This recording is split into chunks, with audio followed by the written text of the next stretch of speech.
Nice hammer. A little bit of contact there from Scott. He muscles his way past.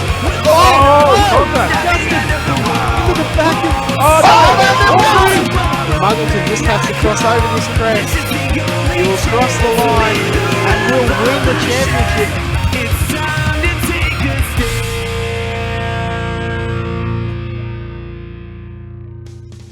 Hello race fans, and welcome back to another race here from the V8 Supercar Americas series. I'm JD Smith. With me tonight is Kane Kraft as we get ready to bring you guys all the action live right here from V8's Online. Kane, Sebring tonight for week 6 of the Americas series. This season has been really fun already, and here we are ready for Sebring.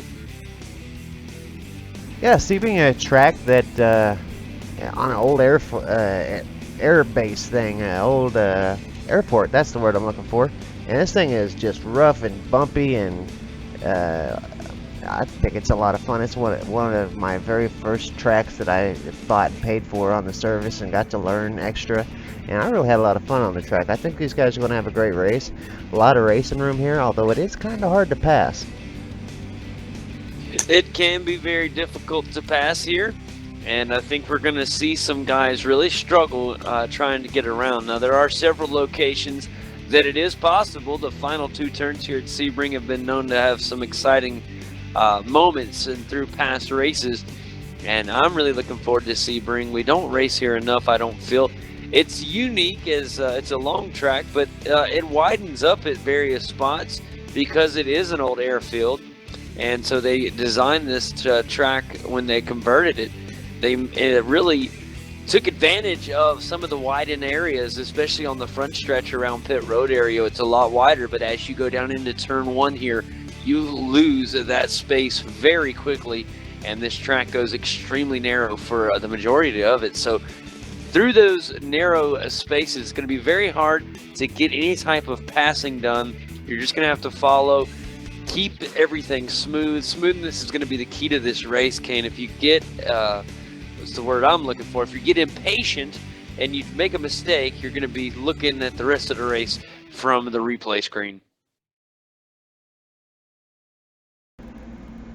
Yeah, another thing that's going to be very important today is strategy. In last night's race, we've seen Marlon McMullen have a very bad strategy that cost him not only the race win, but several positions in last night's race. So he's going to be looking to make those corrections to his strategy and do a little better job tonight, bringing it home up toward the front of the field. A pit stop is required here today. Not a whole lot of fuel, but they're going to need 23 liters or so, just a little bit more than 6 gallons of gas.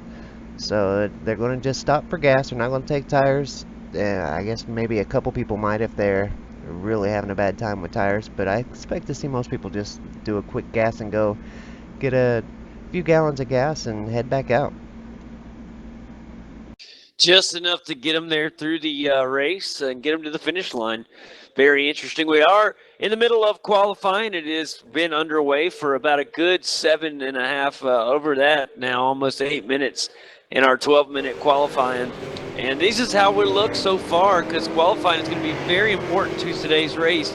Ethan Grigg-Gault is your pole sitter at the moment with a time of 2:01.8. Back in the second spot for the moment, it's the number 4 machine of Sam Sutton and Marlon McMullen in third. Got a nice size field tonight, buddy. It looks like we have 19 cars that are set to race in the top split tonight. Should everybody get a qualifying time in, should be very interesting here, very, very quickly.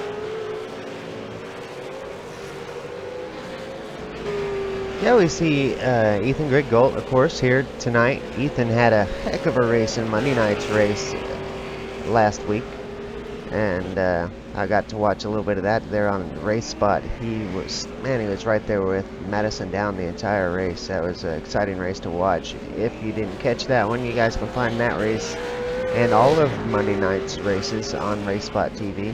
They're on YouTube.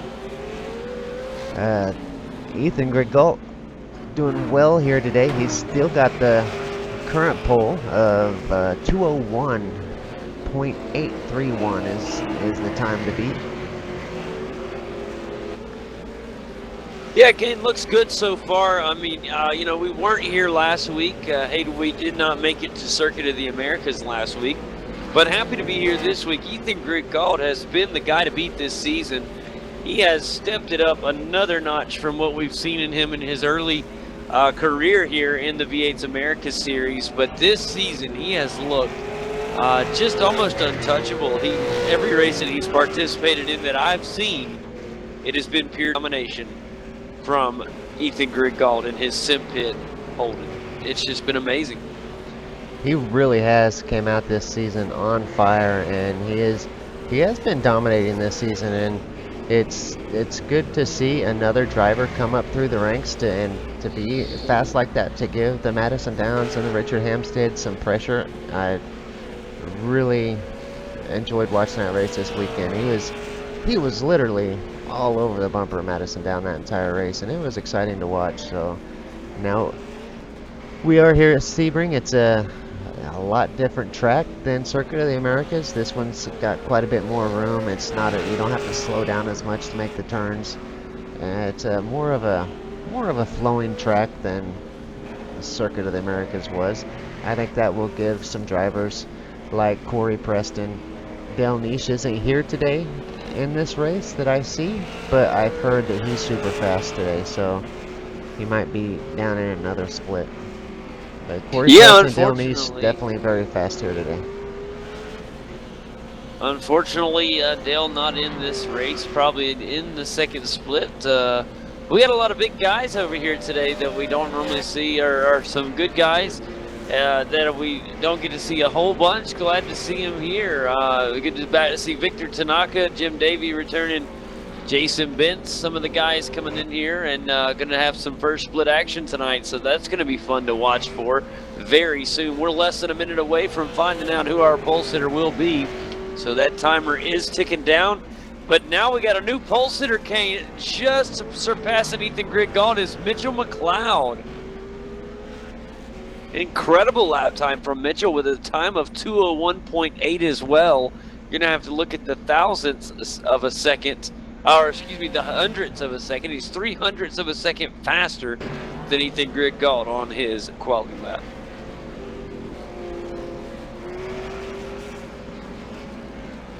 All right, this is it, 5 seconds, and we will need to keep an eye on who is around that start-finish line.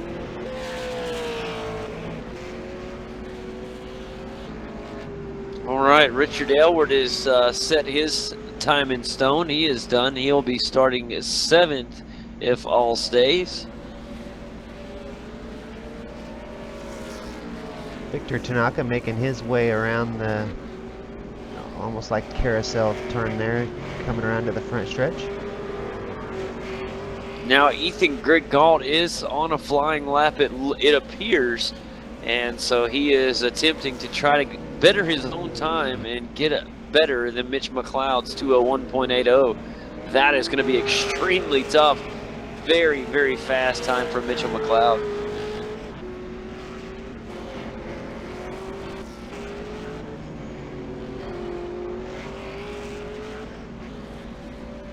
So far, so good. His time looks good to me, Kane, as I'm watching Ethan round the circuit here.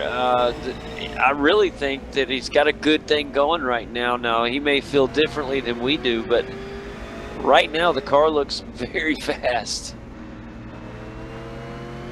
Yeah, man, the way these guys get this car around this track, it just looks so much different riding in their cockpit than it does riding along in my cockpit. These guys are just smoking fast around this thing. Yeah, I don't know how they do it. You know, think back to like the old Nintendo and Super Nintendo days, you know, of things. Not trying to say this is a game or anything, but remember when they used to have the turbo controllers and they could do everything twice as fast? It's almost like that's what they have. He is going to take it clear down into the 201s. I hate to interrupt, but he had a 201.63, JD. Yeah, an incredible time. I watched it scroll across there, and very impressive. He will sit on the pole and Mitch McLeod will have to enjoy the outside of row 1, and it's going to be a fun race watching those two as they race down into turn 1 in just a moment. Let's have a quick look at our starting grid real quick. It's going to be Ethan Grigg-Gault and Mitch McLeod on that front row. In row 2, it's going to be Sam Sutton and Ian Ford. It's been a wonderful season for Ian Ford thus far. Good to see Sam up there as well. Marlon McMullen will be starting in row 3 alongside Corey Preston. Richard Aylward will be starting in the 7th slot with Marty Carroll in 8th. In the 5th row, it'll be Rory Windrum and Tony Klusterman. In 6th row, it's Matt Stratford and Michael Hammond. In that 7th row, it's Victor Tanaka, Jason Bentz. In row 8, it's going to be Jim Davey and Jack Boyd. Mark Amack in 17th. 18th will be Keith Wheeler. And the field will close out with the number 12 car of Jason Quire. Guys are getting lined up right now. All the nerves getting settled in. We got quite the race here in this one. What is the official lap count on this race, Kane? 24 laps, and that is definitely going to be a nice-sized race and plenty of action.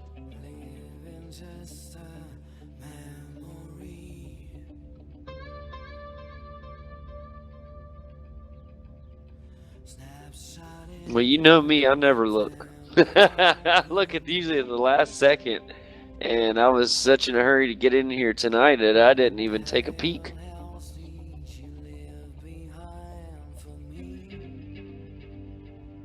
Wonder if iRacing will ever get a Panaz. We got one on the starting grid right there. You know, it's just a Sebring logo, but it'd be cool if we got one.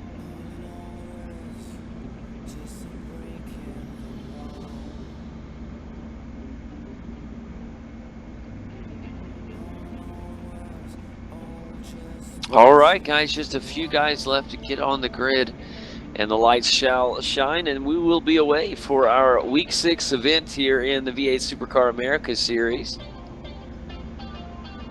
It's about that time. Everybody's starting to get a little bit, get the nerves and the butterflies stirred up. All the week's preparations come down to now for this America Series broadcast race.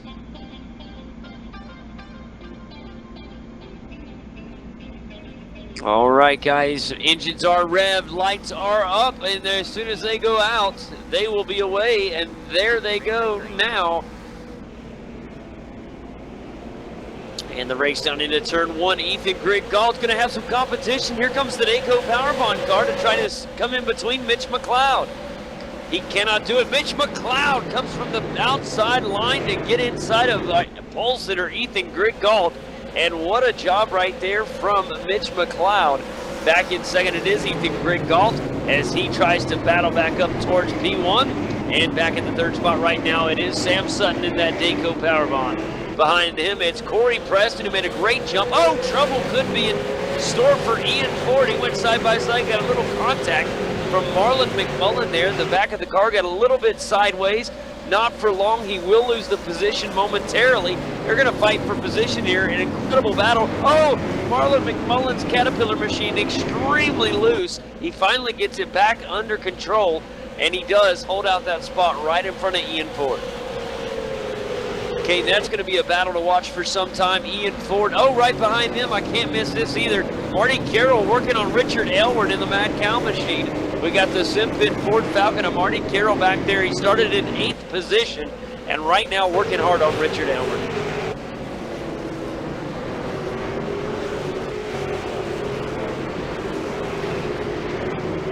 We're going to have to jump back up a few spots to take a look at Marlon McMullen as he continues to work. He did get around Ian Ford there, and then we watched, oh, Corey Preston troubles for the Apexing machine. He got really loose, Kane, drove it in too deep. It looked like, I'm going to go back and take a quick look. That's exactly what happened to Corey Preston in the number 10 machine. Drove it in a little too strong there, and that cost him a position as he watches the number 3 car of Ian Ford slide by. Yeah, he must have also got a slowdown penalty, as now several other cars have went on by. He's back in the 10th position now, slotted back in, and now it's time to focus and work his way back up through the field. just ahead of Tony Klosterman.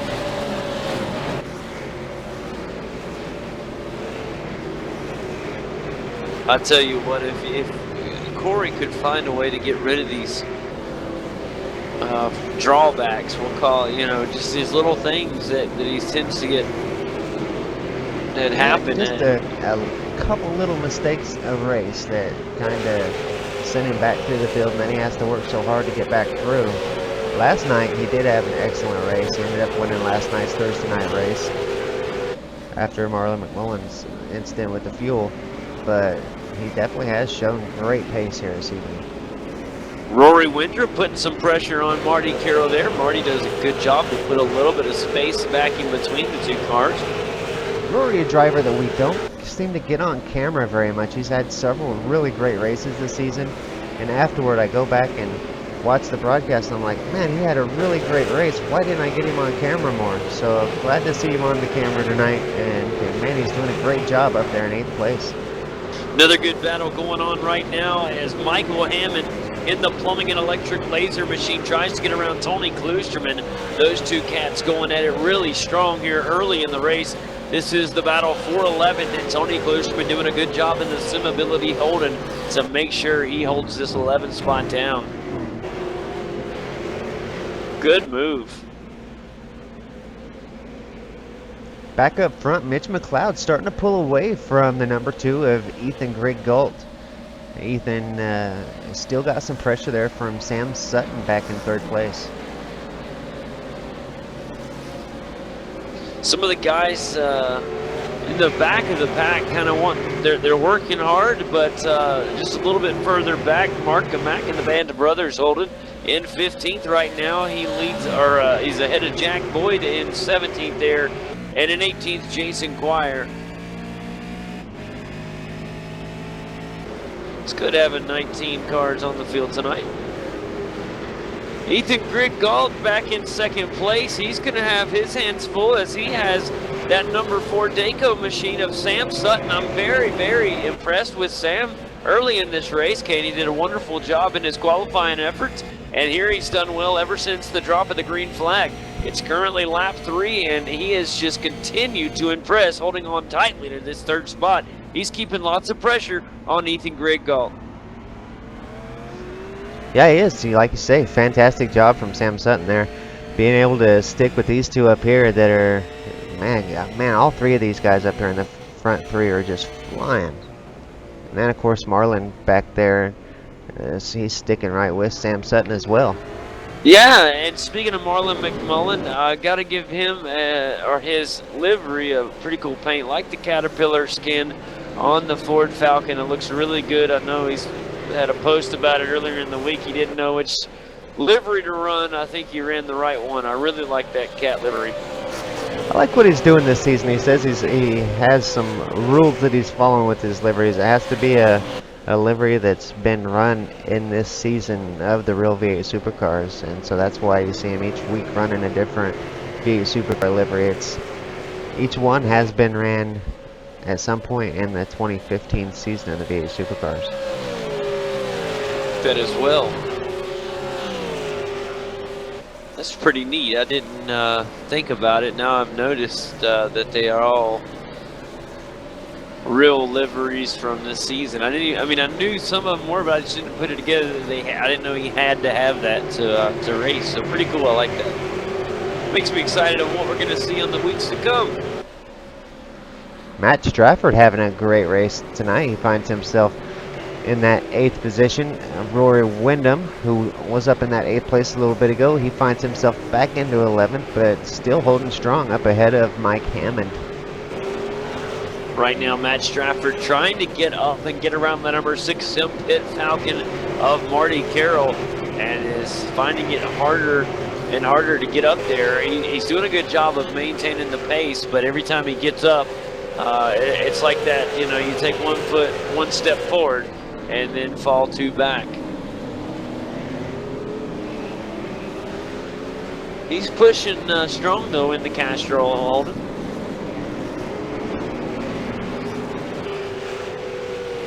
Look who's behind him. Corey Preston has made his way up to 9th, Kane, after his early race dilemma of falling back several spots.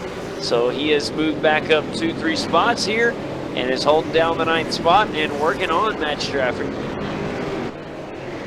Another driver worth mentioning, Richard Aylward, up in that 6th position. A great race for the Mad Cow. Can't tell if it's a Holden. Yeah, Holden. Mad Cow Holden there of Richard Aylward. Oh, but we got the race right here. Here it is. Corey Preston coming up here on Matt Stratford. And guys, I want to apologize in advance. I will call Matt Stafford once before this race is over. I promise you I will. That is obviously because of the former University of Georgia, now plays for the Detroit Lions quarterback Matt Stafford, just a hometown guy here, and I will call him that. It's going to happen. Just going to go ahead and warn everybody. Matt Stratford is doing a good job right now, Kane. He's holding his own, and actually he's been able to maintain right there with Marty Carroll. He's going to try to go side by side. Not going to happen, but at least he gave it a good try. And it's fun to watch. He's really doing a wonderful job there in that 8th spot. Now, all 3 of these cars, that being Marty Carroll, Matt Stratford, see, I told you, and Corey Preston, they're all 3 trying to run down Richard Aylward up there in the Mad Cow machine. And Richard Aylward in the 6th spot kind of leads the way of this 4 group. There's a new car coming to that group as well, Kane. That is Tony Klusterman back there in the Simability Holden. He's in 10th, and he is slowly but surely starting to inch his way ever so closely to this tight-knit group of mid-pack cars. Yeah, and as that group of cars has to fight and battle together, that's going to slow them down just enough probably to allow Tony to catch those guys. And that's going to put Tony in a great position to get up further up into that top 10.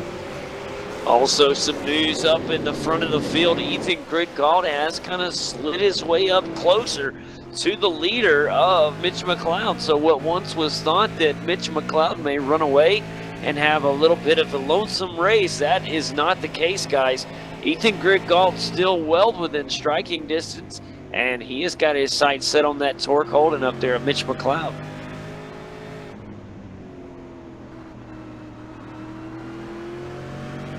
Sam Sutton just behind has fell off just a little bit. About 2 seconds now separate Ethan Grigg-Gault and Sam Sutton. Sam and Marlon. Oh, sorry, Go Kane. ahead. Troubles for Rich Aylward.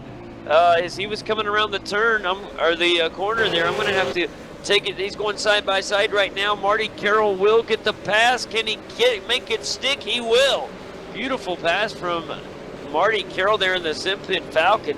Richard Aylward had some shoots coming around the turn there, but that is not to say he's going to try to get the spot back right now from Marty Carroll. Can he get it done?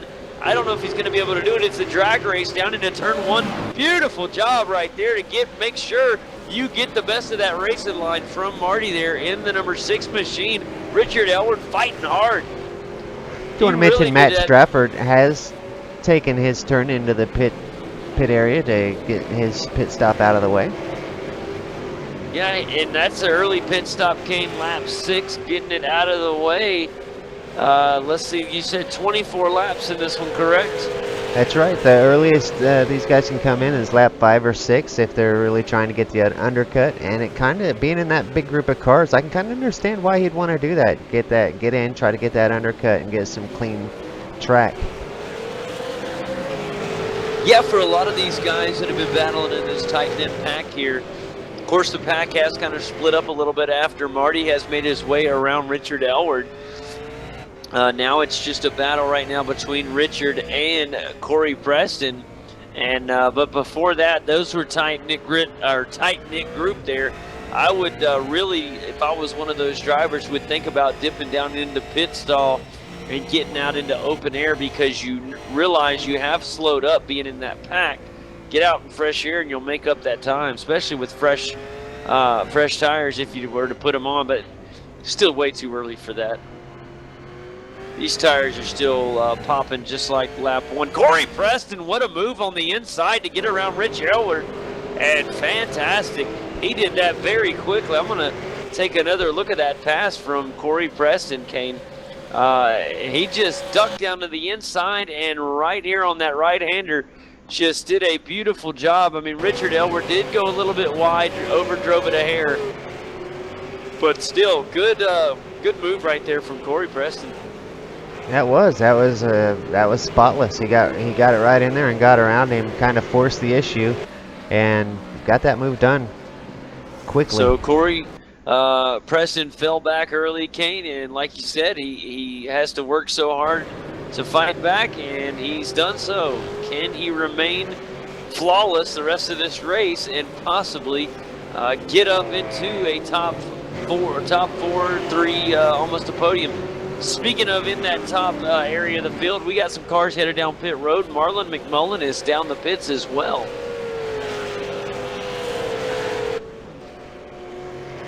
So even some of your front runners are going down pit road early in this one, Kane.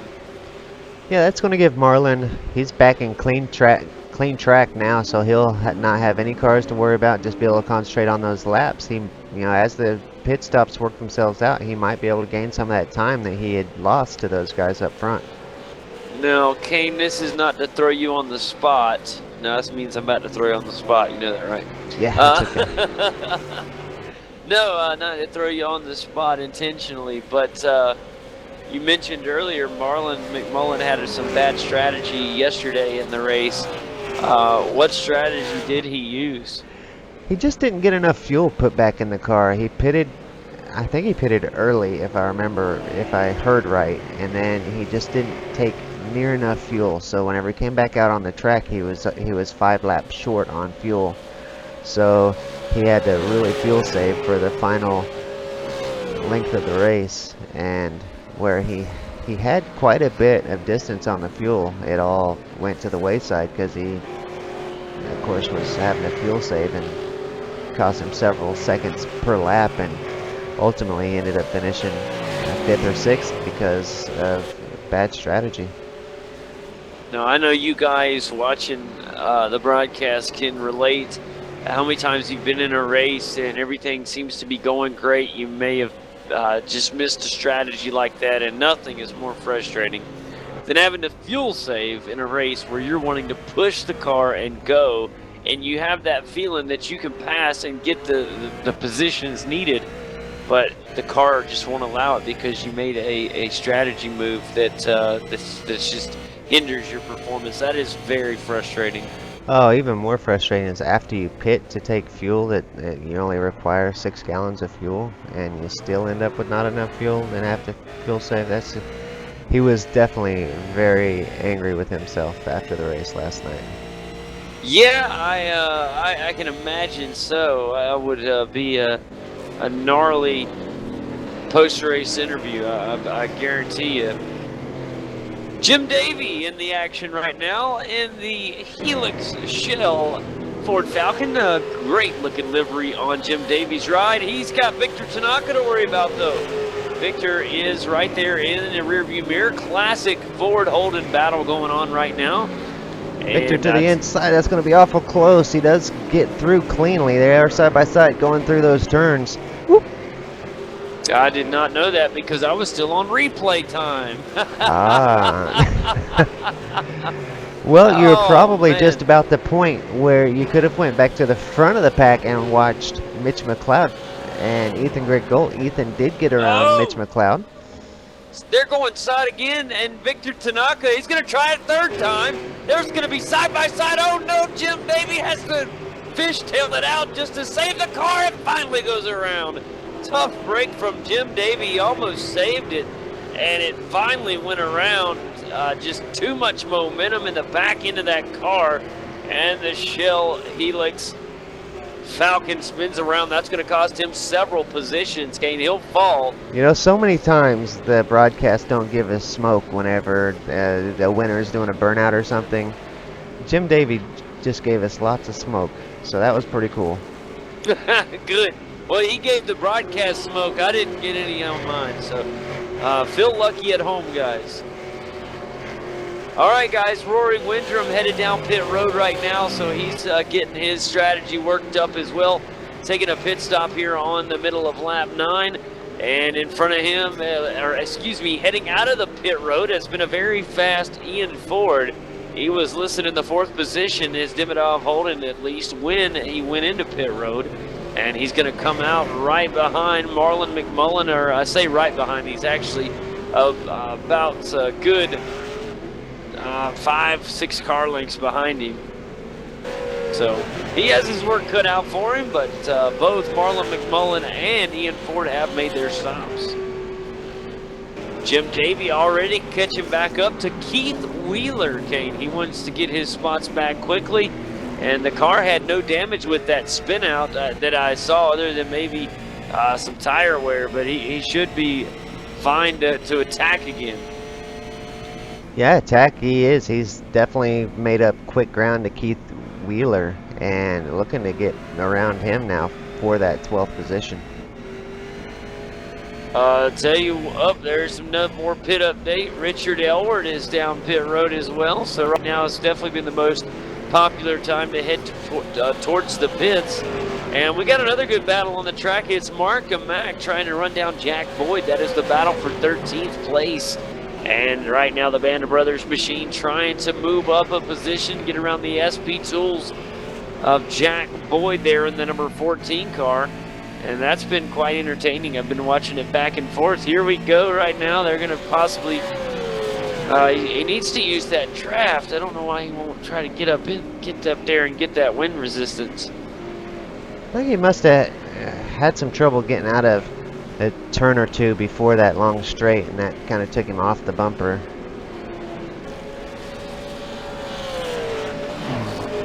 It causes a separation that's going to really be beneficial for holding that position. Jason Quire in the 9th position at the moment. Some guys have pits, some have not, so we are all shuffled around here today. Your leader is Ethan Grigg-Gault out front right now, Kane, as he has surpassed Mitch McLeod. And he's starting to put a little space in between 1st and 2nd.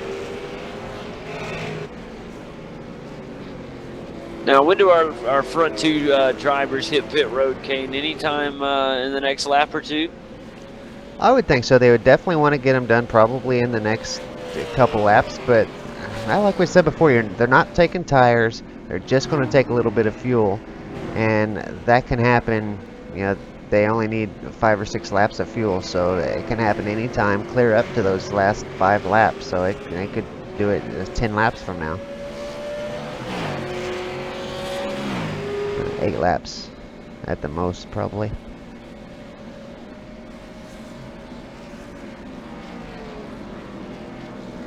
Currently on lap number 10 of 24, and they're getting ready to come around that final turn. And our leader, Ethan Grigg-Gault, he doesn't head down pit road, nor does Mitch McLeod.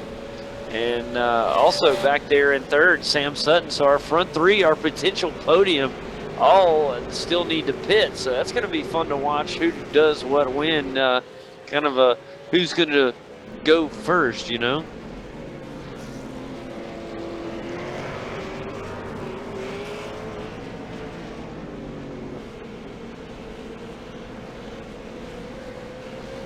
Yeah, I don't know if Mitch's strategy will change based on what Ethan does out in front of him. I don't know if he would want to stay out on the track and try to get some laps in with the clean track to try to narrow that time gap down a little bit, or if he's going to want to pit with Ethan. I don't know if the tires are gone enough to where the clean track may not be beneficial. But since they're not going to take tires anyway, it would be beneficial to stay out on the track for a lap or 2 just to try to get some clean laps.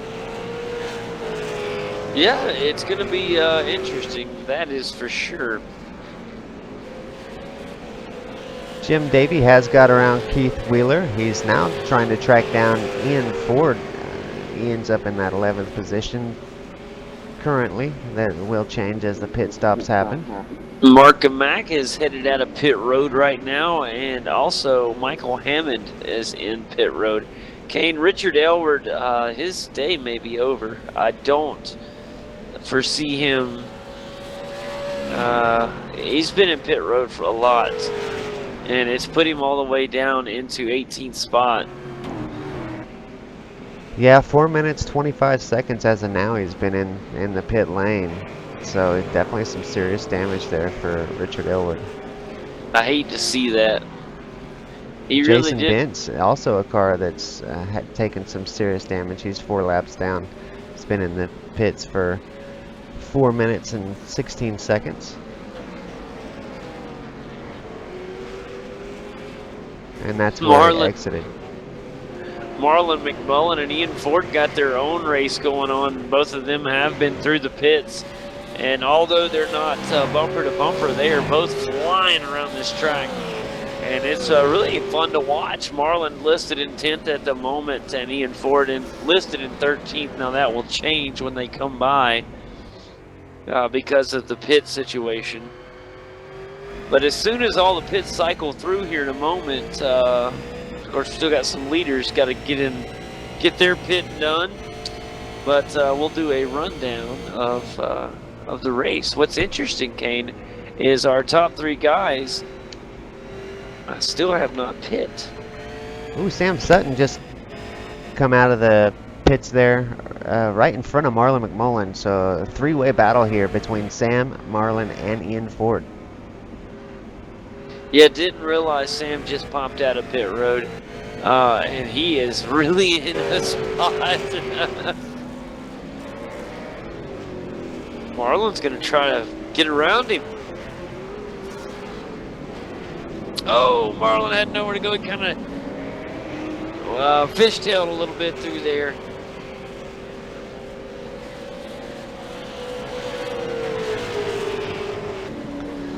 Excellent race between these 3 guys here for what is effectively 3rd place. This is the battle for 3rd between these 3 cars. 3rd, 4th, and 5th.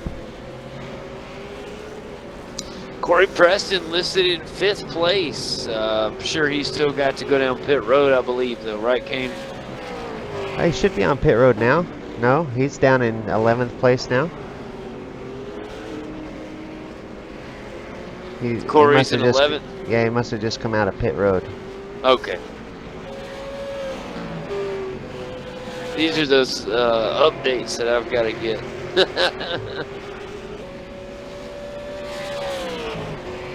Fun watching those 3 go at it, though. Ian Ford, Marlon McMullen. It's just so fun to watch, and Ian Ford, all 3 of those guys really going at it here. Sam's putting a little bit of space, though, there. Kane, is he starting to drive away from Marlon McMullen a little bit? Yeah, you know, he came out right in front of Marlon, and maybe just because of the close proximity coming out right in front of him, maybe a little stressed from coming out right in front of him. But once he got settled down and got the car under him again, he's really starting to pull away. Officially, the halfway point of the race Ian is off into over. the dirt. Yeah, man, saw that. He really got off track there. Ian Ford went for an off-road experience.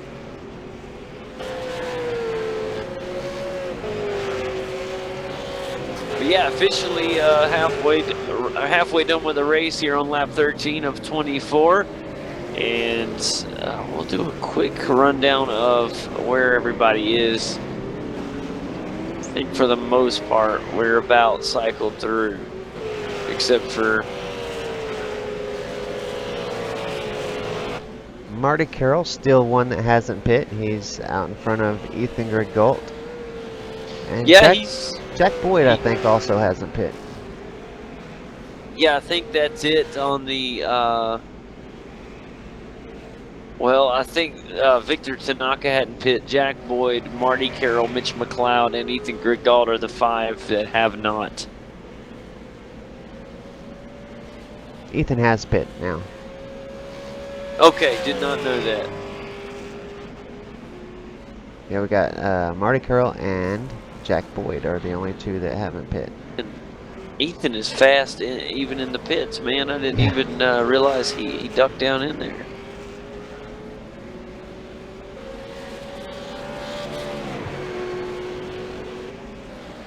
Well, Marty is still not went down pit road. Ian Ford's He getting is- around Marlon McMullen. Sorry to interrupt. He's around to the inside. That's going to move Ian up into the 6th position. Shuffle Marlon back down into 7th. No need to worry about interrupting, buddy. You see action, call it. Knock it out. Awesome stuff.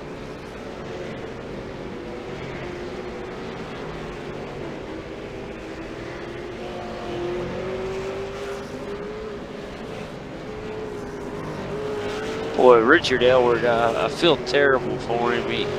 He's still in pit road. He has not exited the race and succeeded to the garage area yet, Kane, but he has remained on pit road, which makes me think he'll get back out there. But he's already at least 3 or 4 laps down. Yeah, that is correct. 3 laps down for Richard, and he was having such a great race too. Man, that's a shame. Jack Boyd is back out on the track, so he has pit now. All that remains is Marty Carroll, and he is your race leader, guys.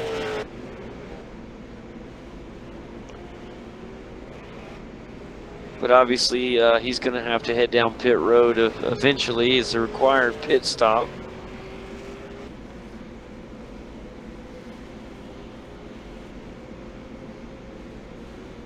But it's good to see him out there leading the lap.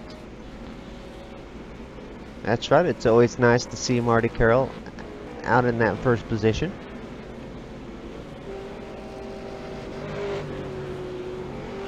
And he does decide to head down pit road, Kane. So this will cycle out the pit stops, and let's see what kind of stop Marty's got here. A big, important stop here, especially when you're looking at all the others that have went down before you at pit road. You can make up so much time on pit road, but you can also lose a tremendous amount as well if you're not careful. Do want to mention Marlon has managed to get back around Ian Ford. Not sure exactly what led to that. Ian not letting Marlon go. He's going to be right there with him, trying to get that position back again, and he is just right there. All right, Marty is away, so we'll see where he comes back out in traffic. It's going to be interesting. Corey Preston just goes around, so he'll fall in behind Corey. Let's see. He'll file in right in front of Tony Kloosterman there. Looks like he'll be in 8th place. Maybe 9th. 8th place. 8th place. Not too bad. Not too bad at all here on lap 15 of 24. Remember, Corey Preston fell back early in the race, guys. He is up to 8th place, and he is got his sights set on Matt Stratford up in 7th. Let's do a quick rundown, Kane, and just kind of have a peek at where we're at now at this point in the race. Now that all the pit stops have cycled through, of course, your race leader, Ethan Grigg-Gault, and he is followed by Mitchell McLeod in 2nd. In 3rd place, it's Sam Sutton. Marlon McMullen is in the 4th spot. In 5th, it's Ian Ford. In 6th, it's Matt Stratford. 7th is Corey Preston. Then Marty Carroll is in 8th. 9th is Tony Kloosterman. 10th, Victor Tanaka. 11th, Jason Quire. In the 12th spot, it's Mark Amack. In 13th slot, it's Jack Boyd in the SB Tools machine. In the Shell Helix Ford, it is Jim Davey. In 14th, 15th, Keith Wheeler. 16th, Rory Windrum. And then after them, we have to look down pit road where 3 laps down, it's Michael Hammond in 17th, 18th, Richard Aylward, as he remains 4 or 5 laps down now in pit road. And Jason Bentz in the final 19th spot. He is 9 laps down. His day is done. So that is where we look as we are on lap 16 of 24. And this race is getting over in a hurry.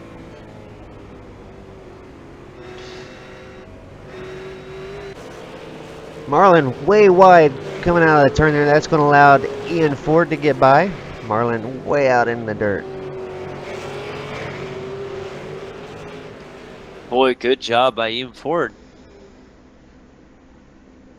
Take another look at that as I missed it on the first shot around. I see Marlon caught the wall that sent him wide. He caught the with the inside of his car, hit the wall, and was unable to complete the turn, so it pushed him way wide. That let Ian get right underneath him. And that, go ahead. sorry, buddy. I was just gonna say that's a really fun battle too to watch. Marlon McMullen gonna try to get that 4th spot back, and but he's got to get moving. He's starting to lose some ground there to Ian Ford. That's so easy to do. You want to, when you're, that's the line that you want to run real close to the wall like that.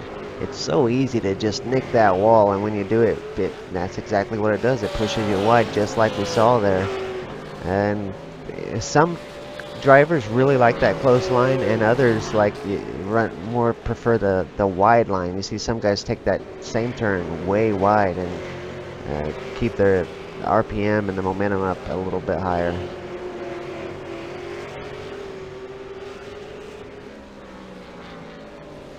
Matt Stratford has fallen position to Corey Preston, so Corey Preston has moved up into 6th place now, Kane.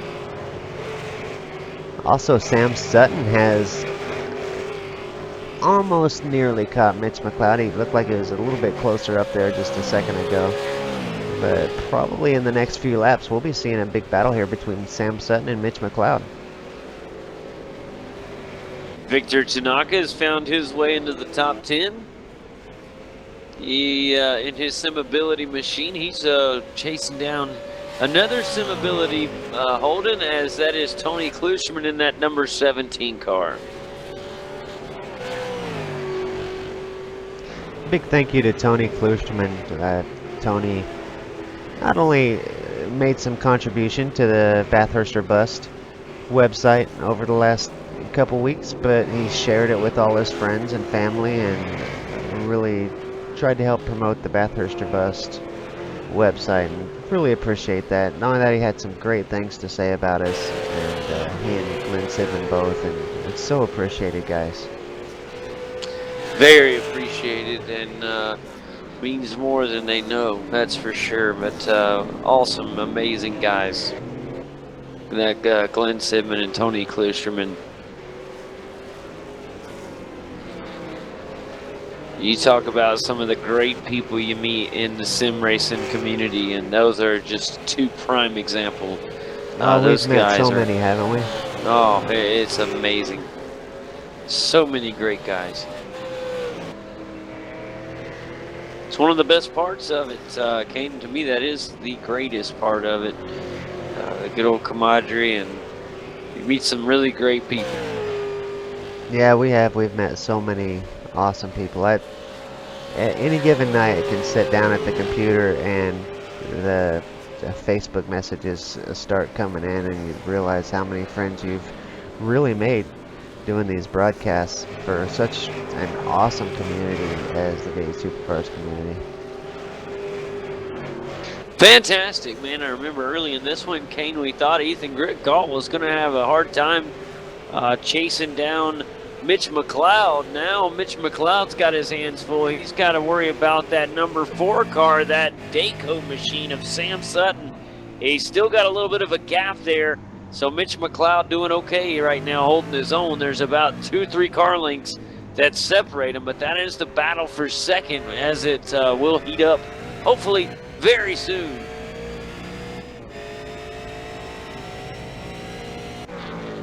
Back in 4th place, remember Ian Ford was battling Marlon McMullen. Marlon has fallen back a little ways, Kane. Tough break right there for Marlon. He's got his work cut out for him as it's lap 18 of 24. Time's starting to slip away in this one. You got to start moving now if you're going to plan on making up a spot or 2. Here comes Marty Carroll, Kane. He's starting to look at Matt Stratford here for 7th, and he's been inching closer and closer over the past few laps. Been kind of keeping an eye on the mid, what's going on around him, and it's been interesting watching him kind of slowly catch up to Matt Stratford. So that's going to be a fun battle very soon as well. Another battle we got a little bit further back in the pack. Mark Gamack really battling out with Jim Davey for that 13th position. Jim managing to hold him off for now, but Mark was at half a second just a second ago. Yeah, that's Jim Davey just passed Mark and Mack about a lap ago, if that. And I thought Jim was going to continue to ride off there, but Mark and Mack, you're right, he has hung in there. And Jim's only slowly breaking away, so if Mark can find just a little bit of pace somewhere, he'll get right back up there and maybe get his position back. I think Jim Davies a driver that a lot of people underestimate. And Jim really does have some pretty good speed and great car control. He does have, one thing he does have is a lot of bad luck though. I mean, he really, it seems like more races than not, something silly's happening that knocks him out of the race or something, but really a great driver. You know he's a good driver. Yes, he works around trains.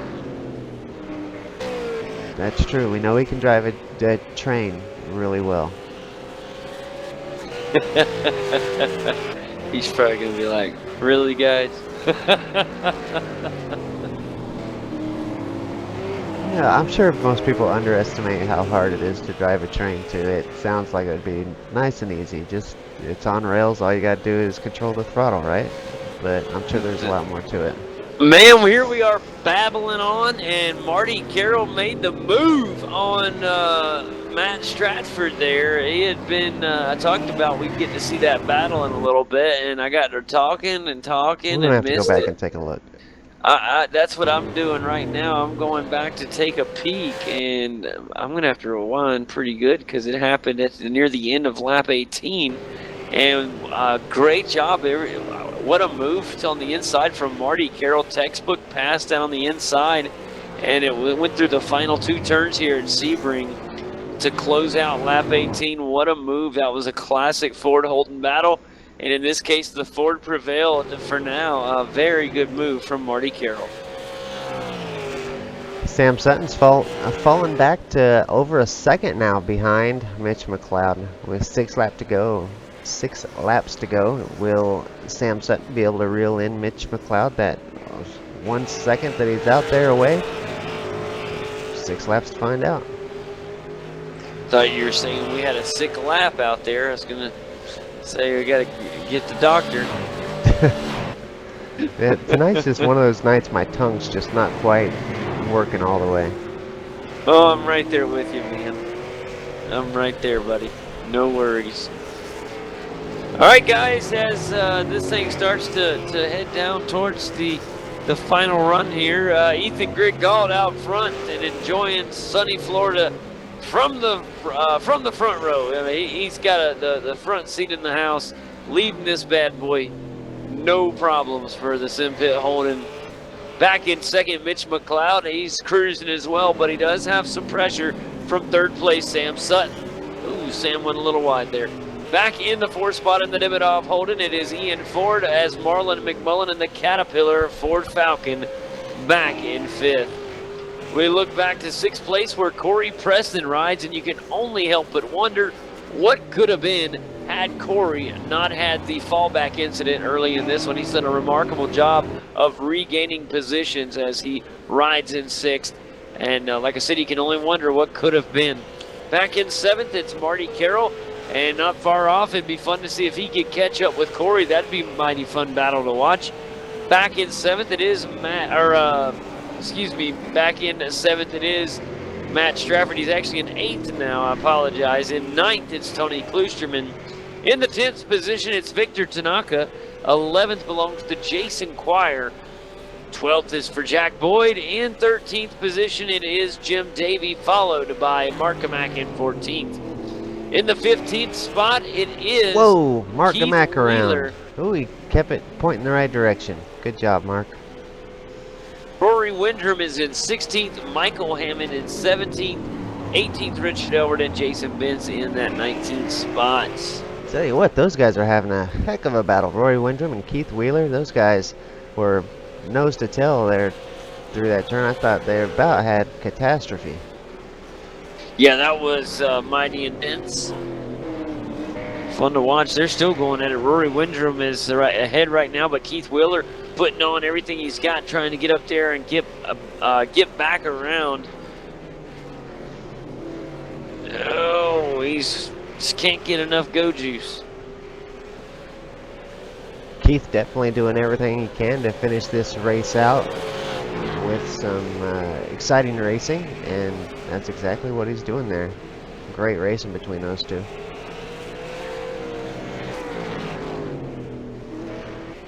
Oh, they're having a good time right now, buddy.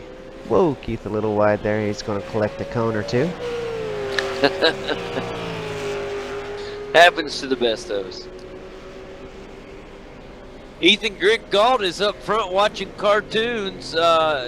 He's just in no man's land, man. He's got to be bored up there by himself.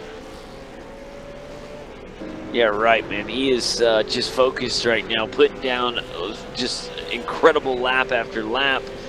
And he's rocking it out, man. Rocking it out. You know, Mitch McLeod and Sam Sutton, those two are also still putting down unbelievably fast laps. Absolutely. Faster than what we've seen in qualifying, actually, the last lap for Mitch McLeod.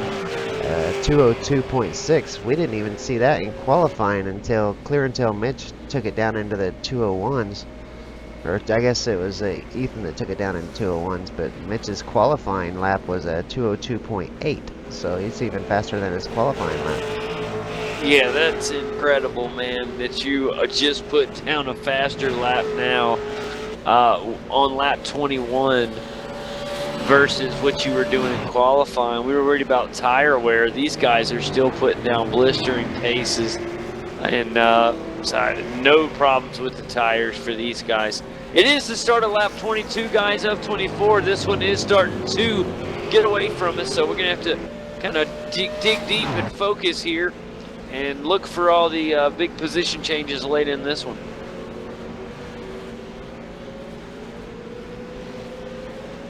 Right now, kind of spread out. Now, this is interesting. Tony Klusterman has made his way around Matt Stratford. So Matt Stratford has fallen back to that 10th spot. Or I guess that's 9th. I apologize. He's fallen back to 9th. Tony has grabbed 8th. Tell you what, both Tony and Matt have had extraordinary races tonight. Really looking good. They really have. Well, I'll tell you what, here's another one. Can Marty Carroll catch up to Corey Preston? That's the battle for, or what would be 6th place if he can get up there before the end of the race. Like I said, about 2 laps left in this one. Well, about, let's just say 2.5.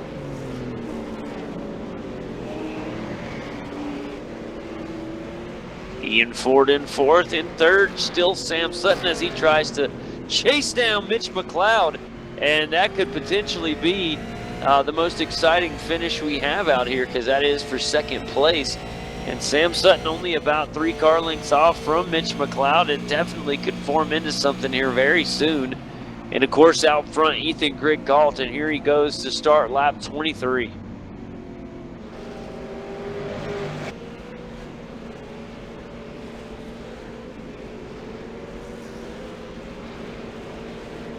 Ethan has definitely found something with this car this season, and a little bit toward the last half of last season too. He was definitely starting to get fast, but he's definitely found something that a lot of guys would like to know his secret.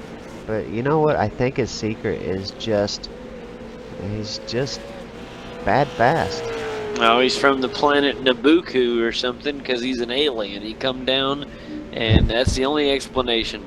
I've never seen anybody that's been able to get into a car and literally, as difficult as this car is, pick it up that fast and run like this. I've never seen anybody do it. There's only one other driver that I've seen pick up the car this fast, is Glenn Sidman. But Ethan Grigg-Gault has just been unbelievable. Such an incredible story there. All right, guys, white flag will be waving this time by as Ethan Grigg-Gault comes by. He will start our final lap of week 6 here in the V8 Americas series. So all the guys starting to tense up here as this one gets ready to go into the history books. And Sam Sutton has kind of caught up a little bit. He has about a lap and a half to go or so. Sam has really turned on the heat. He's now within half a second of Mitch McLeod, and he's going to make sure that this thing goes to the end. Oh, he's in him with about a car length and a half, Kane. And at any moment, if he could just get one more little push, he's almost close enough to take advantage of the draft off Mitch McLeod. Problem is, he's going to have to do it next lap. That'll be the final lap. And so he's got to get just a little bit closer. Maybe he can gain up some ground. The white flag is out, and we are on our final lap of the race, guys. Final lap here in week 6. Who's going to win this one? Oh, I think I know. But the big question is, who's going to get second, Kane?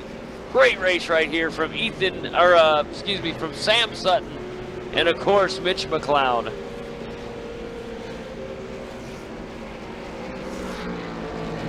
Here he comes down into the big left-hander, and Sam Sutton is there, guys. He is within that car link and really has an opportunity there. I thought Mitch went a little wide on that. It just was my eyes deceiving me. I didn't realize he had that much grip in his tires. I'm amazed at how much grip these guys seem to have this late in the race, Kane. I was thinking we were going to see a lot of loose race cars all around lap 22, 23. And here we are on the final lap of the race, and these guys are running laps almost as good as, or they are as good as what we saw in qualifying. Yeah, definitely. And Sam definitely wanting to try to get one last chance to take over that second spot. It's going to be good going to the finish line with these two. Yeah, they're going down to the wire, and here's Sam. He's there. He's just got to get some kind of mistake from Mitch McLeod to make it easy. And you know Mitch McLeod is not going to make it easy. All right, your winner here at Sebring is riding around right now. He's getting ready to close this bad boy out. He is flying right now. That number 2 Simpit Falcon. That's right, guys. None other than Ethan Grigg-Gault is coming around the final turn in week 6 as he takes the checkered flag at Sebring. All right, here it is for second place around the final turn now. It's going to be Mitch McLeod. Sam Sutton's going to try, but it's not going to be enough. It's going to be Mitch McLeod, and then behind him, Sam Sutton on the final steps of the podium. Up in fourth, here comes Ian Ford.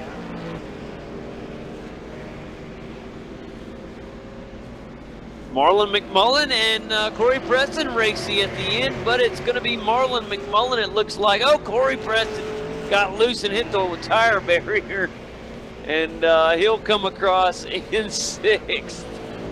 Back in 7th, it looks like we're going to see Marty Carroll come across 7th, and Tony Klusterman in 8th. What a race, buddy. Definitely. Yeah, it was a lot of fun here at Sebring. It's a nice big track. Let these guys really run wide open, and made it for a fun race. It was interesting. We saw a little bit of it all tonight, and really enjoyed watching Ethan Grigg-Gault get out there. Looked like it was going to be Mitch McLeod's race. He had an incredible start from second place, and really jumped ahead. And then out of nowhere, Ethan Grigg-Gault turned on the afterburners and got out in front of Mitch, and when he did, he just ran away with it. Incredible performance, and he continues to amaze here in this series. And really good job there from from Ethan Grigg-Gault. Mitch McLeod had a good race as well. And then, of course, in that third position, finishing is Sam Sutton. So we had a really good podium tonight, and those are 3 incredible drivers. Tell you what, our viewers were kind of quiet tonight. Normally we got some chit-chat going on in the YouTube channel. I just checked it out, completely blank all night long. So it's an interesting enough race that the viewers were engrossed enough to just watch without saying a word. That's a good way to put it, buddy. It was a very impressive run, though. Sebring is a really big track, and with only 19 cars, I say only 19 because this track has seen fields of 30 plus cars, and you got to think honestly over 24 laps and a required pit stop. I thought this track or these cars would be more spaced out than what they were. They hung in there tonight, had put on a really good race. Proud of everybody, even the cars that finished out of the top 10 deserve an applause because they put on a big performance as well. Great battle all the way back for 15th. We had an incredible battle back there. Yeah, definitely. The battle with Rory Windham and Gamak. That was an excellent battle to finish off the race. I think I'm going to start calling Gamak G-Mac. I don't know. I always want to say that. Great race, though, man. It really was. And lots of stuff still to go. A little over the halfway point in this season 3. Golly, I can't believe we're over the halfway point in season 3, man. That means, where is the time going? It's just flying by. You know, we got, man, just a few weeks left, it seems like. The next week will be week 7, so down to 5 weeks left of the series. Holy smokes, it's going by fast. That's crazy, man. It really is. It's just amazing. And the thing that gets me is not only the season, but here it is, the middle of season 3. That means we only have a season and a half left, and we're looking around Christmas time. When you start thinking of it like that, that is... Time flies when you're having fun. I reckon, man, that is incredible. You know, I've always been told that, but man, it really is the case here. I just feel like 2015 just got going good. Yeah, we're working toward the last half of it now, so it's on its way out the door already. The glass is half Incredible, empty. man. Oh boy, now I got to take a pessimist look at our season. Oh no, man, I'm just messing. Incredible race, though. Really enjoyed that one. We got some drivers getting ready to come in for an interview, and Kane, you know what? I'm gonna let you help me with some of the interviews tonight. You know, I think a lot of the viewers want to hear some Canecraft interview skills tonight, and I'm one of those. So, but let's bring in. I'll tell you what. Well, since he's ready, go ahead and let's bring Jim in here, if you can, Kane. I don't know if I can drag right now. So if we could bring in Jim real quick for a quick word, see if we can get him. Jim, do you copy? Hey, buddy, what's up?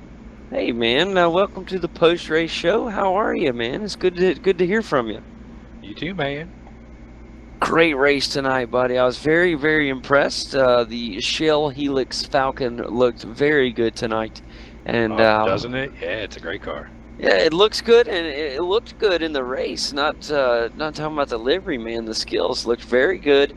And one little mishap, the car got spun around. I thought you were going to save her, and just the back end had too much momentum there, and it swung around. But still, Kane was happy you provided some smoke for the broadcast. The car didn't get damaged, and you did a good job recovering. Thanks. Yeah, there was a discussion last night about some people and their racing etiquette, and it came up again tonight. But that's all right. Still managed to recover for a decent result, and had a lot of fun. I know a lot of people said they don't like Sebring. I don't know why. I think it's a great combination with this car and the international layout. It's a lot of fun. Had a lot of fun with the Shell Helix Ford Falcon tonight. Yeah, I agree, man. This track, it does well. I don't know what the negativity is about it, but maybe they're just not very good here. So that's why they say they don't like it. Though, so it's a little hard to set the car up sometimes. Sometimes difficulty makes for good racing, though. Bathurst is incredibly difficult when you first get there, you know. But look at the racing it provides.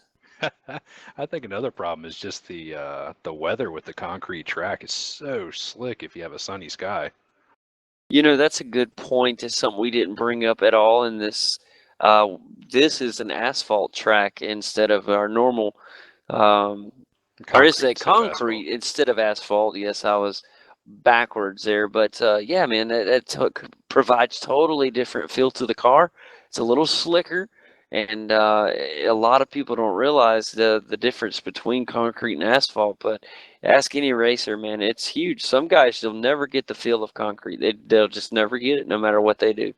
Oh, absolutely. I mean, you're talking the top guys were 2-3 seconds a lap slower just because of weather conditions with this concrete track. I mean, it makes it interesting, that's for sure, especially on the out laps.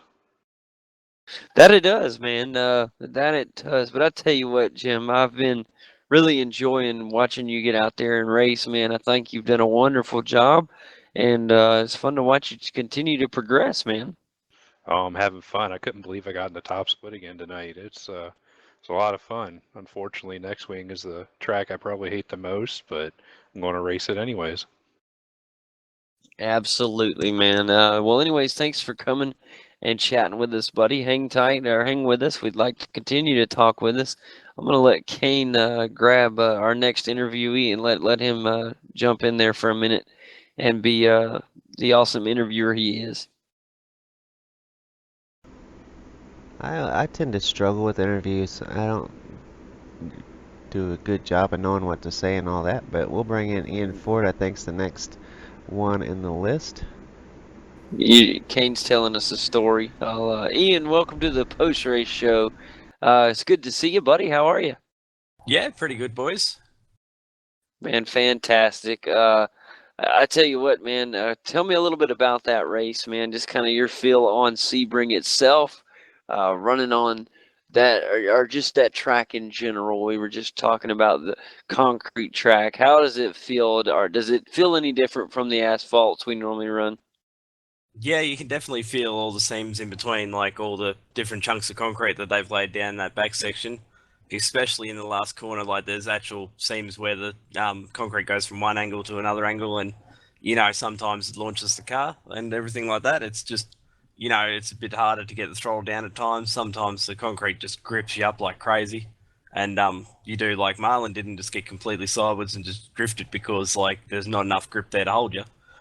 But as far as the race went, that was a pretty good race. I got a good start, and then saw Corey just absolutely flying around the outside of me, and I was a bit shocked by that, and tried fighting back, overdrove it a little bit, lost the spot, and tried going for the undercut, but Marlon pitted exactly on the lap that I wanted to, so I had to change up my plans, and I'm just happy to come away with 4th place from this week since it's probably one of my worst rounds. Man, 4th place from one of your worst rounds. That's that's okay, buddy. Keep doing what you're doing, man, and the results they are coming, and it's enjoyable to watch. So just keep doing what you're doing, brother. Yeah, I'll just keep on trying to refine the setup for Monday night with the Demidov Holden, but like it is one of my worst rounds. I think Montreal's going to be the other one, and like when we go back towards more traditional circuits where it's a bit more of a luxury to stay on the track and everything like that, where this track here, you got all the little patchwork and all those sort of things which mess up your handling pretty well. But I think once we get back to the normal sort of tracks, we'll be straight back up there with Ethan. But in terms of the championship, I'm happy to take away points from Marlon and try and consolidate my place in the standings. And that's exactly how it's done. Get up there in the standings. That'll knock him down a little bit and move you right up there. Now next week we go to Warren Park, ain't it? It is. I can't remember how many laps it is, but it is going to be such an awesome race. I love going to Oran Park. It's really a driver's circuit. You can have a good setup and bad setup, and the driver makes all the difference. You can drag a bad car up, and as long as you don't throw it into another car while you're at it, but you can just drive around all your little issues if you have to. We have seen so many awesome races at Warren Park. It's a track that before I started broadcasting, I didn't have a whole lot of love for it. It was just such a small track and one that I could never do very well on because I'm just so bad at it. But it was since I started broadcasting, watching these amazing races, especially the Australian guys. Everybody gets on this track and they all seem to really like it. And man, they put on a great show there. So I can't wait till next week. Yeah, I may seem biased, but I reckon if you want to learn the V8 properly, you got to go to 2 tracks, and that's Iron Park and Bathurst. So at Bathurst, you learn the high-speed commitment through like all the fast corners up the top, and holding your nerve down the hill. And then at Iron Park, it's all about brake control, throttle control, and precision steering. So that's the best place to learn this car. That's a really good point, Ian. Those are 2 tracks that are very, very important to this car, and that's 2 great driving styles you must learn. And I'm excited, man. Lots of good tracks coming up. Oran Park, Monza, and Mazda Raceway, Laguna Seca. I feel like we haven't been there in forever. Man, there's nothing like the corkscrew. I'll try and put on a show when we get there. It's something else, man. Really looking forward to it. Well, Ian, thank you so much for dropping by for a word here, and congratulations on a great top 5. Thank you, boys. Thanks for the broadcast once again. Oh, you betcha, man. Let's bring in our race winner now, as we'll have a word, Kane, with Mr. Ethan Grigg-Gault. Ethan, welcome to the post-race show. How are you tonight, sir? I'm good, thanks. How are you guys? Oh, man, doing good tonight, and happy to have you here on the show. Let's talk about tonight's efforts, man. Incredible victory, but before we got to the victory, had an interesting start to the race. You had to kind of went back and forth with Mitch McLeod there for the pole, and on the last lap, or as time expired, got in an incredibly fast lap and put you on the pole, man. Walk us through the final moments of qualifying there. Before I even started the lap, I was kind of scared, wondering if the checkered flag was going to go up beforehand because I didn't have a time or anything like that. But yeah, I managed to cross the line. Then I just put my head down, kept the car straight, and I managed to come out 2/10 over my best time, and it was enough to get Mitch it. Man, that's awesome. And then when we get into the race, you're starting on the inside of row 1. Now, on the start of the race, Mitch does an incredible job of getting the jump out of the box and actually gets the lead into turn 1. Is it a disadvantage starting on the inside there at Sebring? No, it's still an advantage starting on the inside because you're on the inside for turn 1. But I was talking to March, Mitch post-race, and he said that's one of his best starts he's ever gotten. So it's kind of hard to defend when he basically becomes a drag car. But yeah. I tried to stick it up the inside brake a little later, but he just went around the outside where he could just keep the speed up, and I just had to basically slot him behind him and wait for my moment. And the moment did come. Now talk about that pass for the lead, which ultimately led to the victory, because after you saw fresh air, buddy, no pun intended, but it was off to the races, man. Tell me a little bit about that pass. Yeah. A lot of my braking markers and all that are on the track, like little specks of dirt and all that. And if I've got a car in front of me, sometimes I can miss them occasionally. So I was really good down in braking into the hairpin. I made a couple of mistakes there because I just missed my marker a couple of times. But yeah, the line that Mitch takes through the hairpin at the back is a bit slower, and I think he ran wide on the just before I made the pass, and I just kind of put the jandal down, got up alongside him, and braked as late as I could. I actually didn't think I was going to end up pulling up for the corner, but yeah, I just ended up making it stick and just drove away with it. So fantastic, man. Well, congratulations on the victory. It has been really an incredible season so far for you, and we look forward to the second half of it, man. It's been such a fun ride watching you. I don't want to use the word, but I have to, man. You've been dominating the series, and it's been really fun to watch. Yeah, thanks. I look forward to the rest of the season. Unfortunately, I'm probably going to miss out on next week because we got scheduled power line service maintenance in my area, so that's my last drop around going. So I've got to, after next week, I've got to make no mistakes whatsoever to try and stay up there for the championship. Oh, we'll be watching close, buddy. Thank you so much for coming and having a word with us, and we look forward to seeing you the week after next, man. Yep, thanks, guys. Absolutely, man. That You know, is Ethan. JD, Go, you know, go. he says he can't make any mistakes from that point on, but as this season's been going, he's been getting all these wins, and several of them getting 10, 20, 30 points more. I think he'll still have quite the buffer even after his second drop round. He's just had that good of a season. Yeah, that's quite the good results. I mean, that's you earn that with the performances we've been seeing lately. That's just earned, you know, and that's just gonna be fun to see how things shape out. Well, congratulations again, Ethan, and thanks again for having a word with us. Yep. All right, thanks, guys. I'll see you a week after next week then. Sounds great, buddy. That is Ethan Grigg-Gault, everybody. And like Kane said right there, man, you know, that he has earned that. You know, he all those wins, his performances have been so good that he has some room, a little bit of buffer room there to maybe make a mistake or two. Not saying that he needs to do that, but, you know, it's nice to have a little cushion if you can. All right, guys, let's bring in next to the broadcast, let's bring in our next driver. Let's bring in Sam Sutton. Sam had an incredible race as well. And so, Sam, welcome to the post-race show. How are you tonight? Yeah, I'm good, mate. How are you? Man, fantastic, Sam.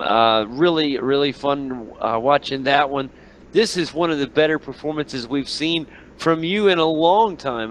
Probably one of the best I've ever seen. I thought you put on a really great show tonight, and it showed. The performance ended up well, and look at here, a podium. Yeah, well, I mean, I've had a kind of enforced break over the last 2 weeks for work, and coming back, you have a little bit of a fresh look on the car, and you know, whipped the setups together this morning, and it worked pretty well. And when I saw the weather for the track, I'm like, you beauty, this is exactly what I want. But yeah, I mean, all in all, probably third to third. I'm happy with that. There was a period there where I was worried about Ian, but he just pitted a bit early, and I think his tyres didn't last the stint as he'd hoped. Yeah, it was extremely fun to watch. And, you know, I was really wondering if you were going to be able to catch Mitch McLeod there for a while. It looked like you were, or had a great opportunity at maybe catching second place. Yeah, there was a few periods where I thought, no, it looked like Mitch was struggling under brakes. I figured I could maybe get something done, but then my car started to not want to play the game anymore. So figured third was pretty safe, so there's no risk, no point risking it just to get an extra place, and not in a championship fight at all. So just here for fun, really. Well, Sam, this season definitely, I know you took a couple weeks off here, but this season I've been noticing a lot of extra speed from you. You're turning into one of these drivers that you can count on to be up toward the front of the field week in and week out. The Premier Series a couple weeks ago, I'd seen you have a really great race, and I think a Monday night show maybe a couple weeks ago, another fantastic race. So this season's really, things are really starting to look good for the Dayco car. Yeah, well, I mean, been in the car a while now, you start to figure a few things out with the setup. I can just get in there and smash out it quick in half an hour, get a nice setup that suits me well. Might not be quick, but it'll be suitable enough for drive, and then you're just building it from there. Really, it's just being comfortable with the car, and knowing what I've got to do to make it drive quick for me. Fantastic, buddy. Well, Sam, I'll tell you what, man, we hope you keep up the good work. We'll be at Orem Park next week for 35 laps, so a shorter race at Orem Park last week. You like it, love it, or hate it? I quite enjoyed Orem Park when we went there for a Premier Series earlier this year, so hopefully I can make that race for Americas, but we'll definitely be looking to get a Monday night race in there. Oh, man, we wish you the best of luck, Sam. Thank you so much, buddy, for coming and having a quick word with us. As always, we wish you the best of luck. Yeah, cheers, guys. All right, Kane, that is Sam Sutton, and it's good talking to him. Let's bring in Marlon McMullen next. Have a quick word with him and have his thoughts on the race. Marlon, welcome to the post-race show. How are you tonight? Yeah, not too bad, guys. How about yourselves? Yeah, man, it's a great night and really enjoyed that race. Kind of walk us through your thoughts on Sebring, man. Yeah, not the best day, but you know, I knew I probably didn't have the the car that I wanted to under my feet today, but I just went out there and tried to do the best job I could, and didn't really have the best qualifying, and yeah, I knew things were going to be quite difficult after that, but survived the first lap, made a spot on Ian, and I think Corey got a slowdown, which regulated him towards the back, which was sad to see because he had a lot of pace. And yeah, made a couple of spots in the first lap and settled down behind Sam and Mitchell and Ethan, sorry, I always get the two confused. And yeah, first stint was pretty promising and tried to do something a bit different, coming really, really early and put in hopefully the correct amount of fuel today, unlike yesterday. And I elected not to take tyres, and I think that probably wasn't the smartest idea. So came out, I was feeling pretty positive for a couple of laps, and then Ian was right behind me on the clacker, and he was really starting to hunt me down. And unfortunately, I think Michael Hammond had an off or something, and just sort of stagnated the cars for a bit. It was a 4-car train at one point, and yeah, I was a bit scared we weren't going to get through. And yeah, then Ian slowly caught up once Sam came out of the pits, and it was a really, really good battle. And I had a bit of a drifting moment, and I completely lost control, and Ian got me down back straight into the last corner, so it was a really good move. And then the next lap he ran off, so I took the spot back. So yeah, then after that, yeah, tried to chase down Sam, and yeah, tyres just started to go, and I really was starting to have a lot of problems. And next thing I noticed, I was having fuel issues, like yesterday, deja vu, and yeah, slowly started to drop off the pace quite immensely. And Ian got by and had a spin towards the end, which allowed Corey to catch right up. And on the last lap, I just had enough fuel to make it. And yeah, he just fortunately tagged the wall in the last corner, but I think he would have got me if he didn't do that, because I just ran out before the line. So not the best day, but it was a pretty good race. Fantastic performance, though, Marlon. Really enjoyed it. Also, really enjoyed the delivery on the car this week. Enjoyed the cat. Yeah, it's the new skin that came out this week. I think it's Greg or Adam or someone. Don't quote me on that. Painted it. So yeah, it's one of my favourite skins of Jason Bright and the Craig Lowndes era. So it's always nice to chuck on a nice retro skin and something different, that we haven't seen before. So we'll go to another track next week. So I'll hopefully use another skin that hasn't been used before. Yeah, man, keep them coming. I really do enjoy it. Yeah, you never know who watches these broadcasts or the social media, and after the races, I usually put some photos up of the cars I run, and yeah, a couple of the V8 Supercar drivers like it. So I was hoping to run a Jesse Dixon livery, because I noticed the other day he was liking a few of my stuff. So it's nice having them appreciate our series. It's pretty cool. Yeah, I was going to say, once you post some of that stuff, it's sometimes it's surprising who will pop in and like your photos. We've seen several big name drivers come in and like, whether it be your Instagram photos or your Facebook posts. Sometimes it's surprising to see those guys come in and like a picture of your iRacing car. I've been kind of surprised, but you get quite a few high-name viewers on your page sometimes. Yeah, I mean, it's just about, I guess, how you sort of, one, how you brand yourself, and two, how you sort of market yourself, how you get yourself out there. And, there's lots of terms of social media. And, this year when I went to the Formula One, I took a photo and Fabian Coulthard liked it. So, I went up to him and gave him a handshake, which was pretty cool. And I showed him the photo. He's like, oh yeah, it was this one. I don't know if he remembered it, but of course, it's just nice to have them, sort of look at it and, appreciate those things. So, they're out there, they watch occasionally. So always try and put on a good, clean show.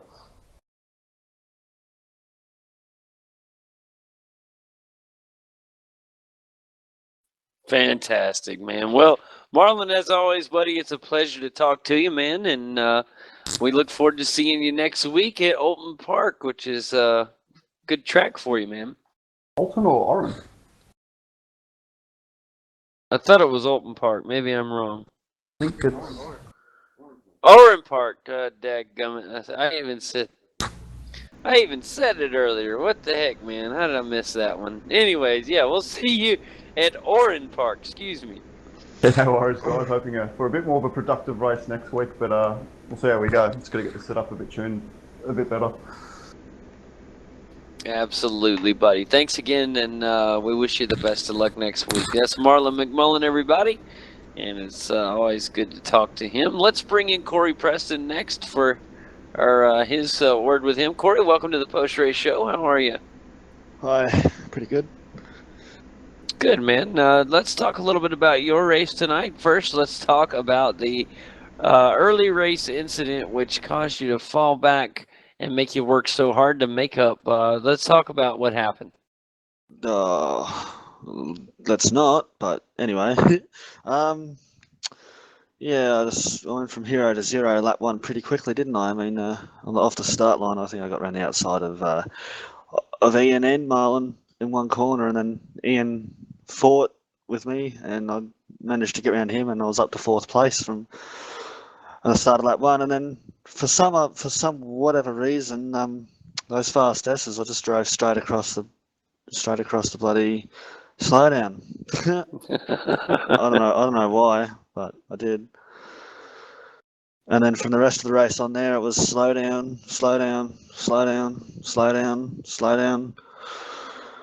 It seemed like that one. It seemed like it took a little extra time to clear too. It allowed about 7 cars to pass or so.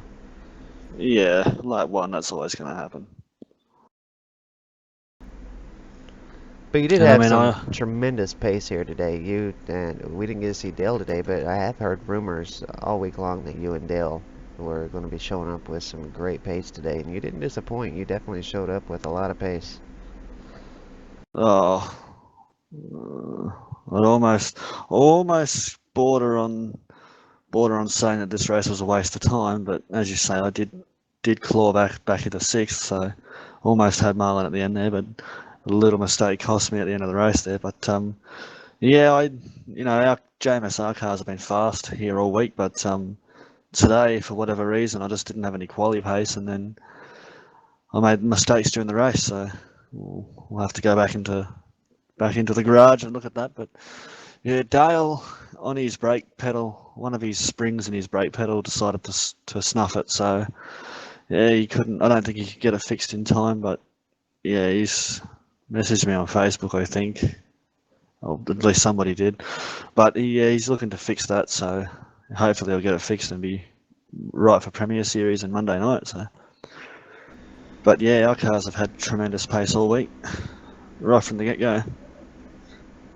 Yeah, you had a good race yesterday. Brought home the victory in the Thursday night race. A little tough race here today, but you did claw your way back up into sixth from what started out. Of course, you had the excellent start, and then, like you say, you had that slowdown, but it took you clear back to 11th place, and to claw your way back up into sixth. And you had some great battles there on the way up. So I don't think it was a wasteful race. I think you proved a lot this race, working your way back up into sixth.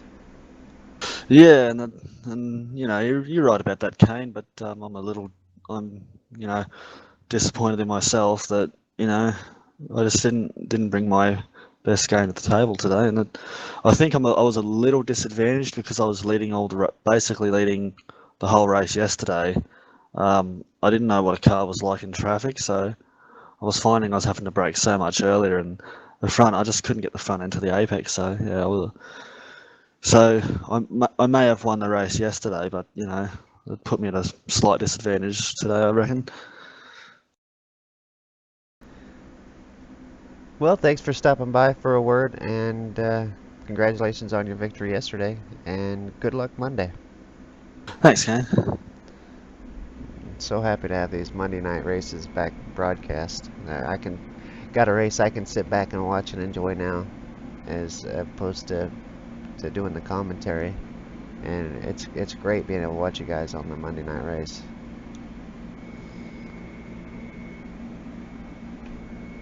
Let's bring in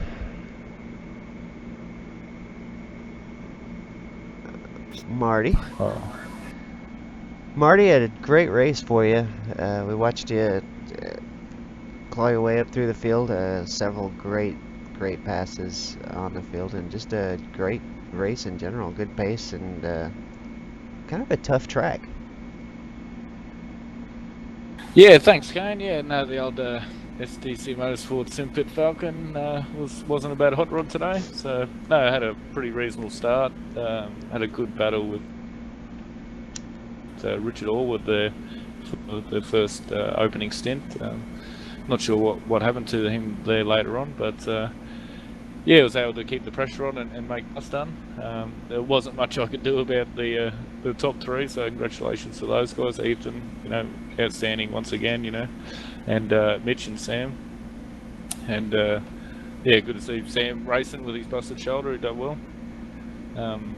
But yeah, other than that, it was sort of just, it's trying to drive. It is a tricky track. It's slippery out there, and if you overdrove the car, it overheated the tyres. Like, they took a while to come back. But if you were smooth and applied yourself, like, you're able to keep the pace, and the grip would hold it to the tyres. So, and then yeah, I pitted late and was able to use those tyres to get back through Matt Stratford there, and got the Corey, but I got there and got a bit over anxious and overcooked the tyres and made a few little errors there, and wasn't able to battle in for the position there at the end. So, but a good recovery drive for him there, and so all in all, it was pretty solid outing for myself. Yeah, I thought so. I'm liking the car with the white wheels. I don't know how long you've had the white wheels. I just really noticed it tonight, but man, that thing looks sharp. Yeah, just this season.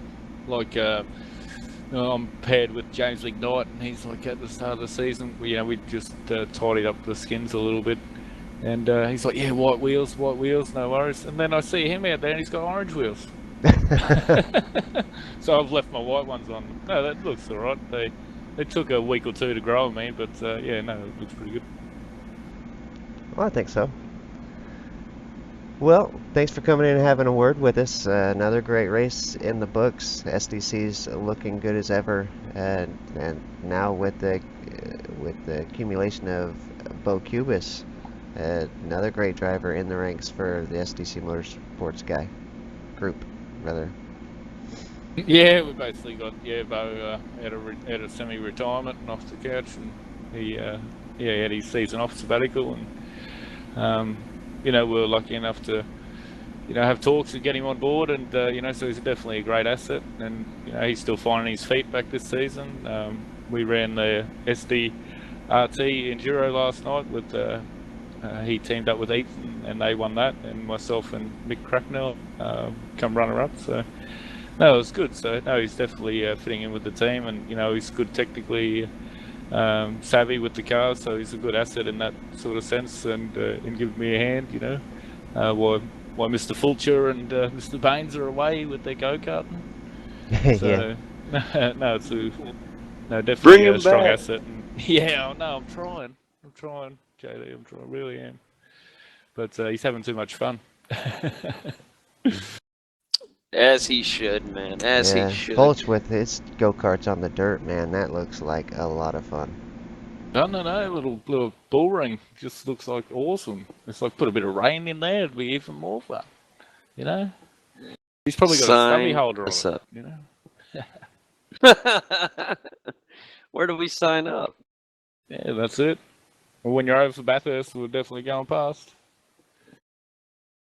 That's what I want to hear. Speaking of that, we need to get some more folks over to bathursterbus.com. Kane, fill them in. Well, as everybody knows, JD and I are trying to get over to the Bathurst 1000. We've made a webpage, bathursterbus.com, where you can go to help. You can go help contribute anything you can spare to help get us over there. The tickets to get over there are extraordinarily expensive, and we're trying everything we can to try to get some funds together to get over there. It's going to be a blast. We're going to videotape everything and just have a great show for you guys when we're over there, but we got to get over there first. So we're really looking to start ramping up the fundraising efforts here this next 30 days, because we've got to get the fundraising done by probably at the beginning of September sometime, in order to then get all the paperwork and stuff to be able to go over there. So we really need to probably really try to ramp up those fundraising efforts before the beginning of September. So if you can help, now's the time, because we do got a lot of great stuff planned for when we get over there.